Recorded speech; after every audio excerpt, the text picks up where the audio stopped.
The future of Gaza is in question, including who will govern and what is left of the area to govern should the war end.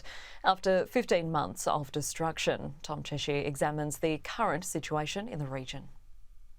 We are at the very earliest stages of a ceasefire. It's not the end of the war, it's not a lasting peace, but it is the best opportunity since the start of this conflict, which began with Hamas's attack on Israel on the 7th of October 2023, and which has left Gaza in total ruin. Now, here's how it may or may not work. As part of the agreement, Israel has agreed to withdraw troops, what it calls the buffer zone, along the full length of its border with Gaza, but not here on the border with Egypt. But when they do pull out, well, what the Israeli military is leaving behind is, frankly, a wasteland. After more than a year of fighting, this is the picture of the damage in red. Around 60% of all the buildings in Gaza have been damaged. And this isn't just an estimate, it's based on satellite radar data. So when buildings have been damaged or topple, that radar from above reflects back to the satellite differently. So this is the damage that is actually detectable from space.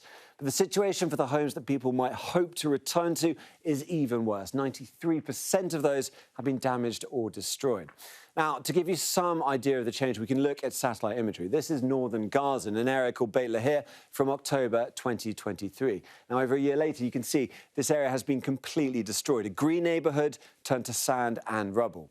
Most people from across Gaza have gathered in what Israel has termed a humanitarian zone in an area on the coast called Al-Mawasi here. Now, this image of the area from October 23 shows an expansive, sandy coastline dotted with agricultural areas. But on the 3rd of January, well, this satellite image taken shows the entire area covered in tents where people have been displaced and they're living in dire conditions.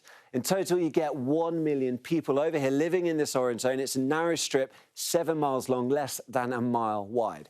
Getting aid to those people is crucial. Naturally, it's one of the immediate ceasefire steps. Now, this chart shows the amount of aid the Strip has received throughout the year. You can see here in blue the number of trucks that have been arriving each day. And the deal requires a sharp increase here in green in the amount of aid entering the Strip. It needs 600 truckloads of humanitarian aid each day. And you can see how far off that is what we've had so far throughout this conflict. All of that is still conditional. The ceasefire is not yet in place. It may not hold, different stages of it may slip. And that means the even bigger long-term questions, how Gaza will rebuild, who will rebuild it, have no answer.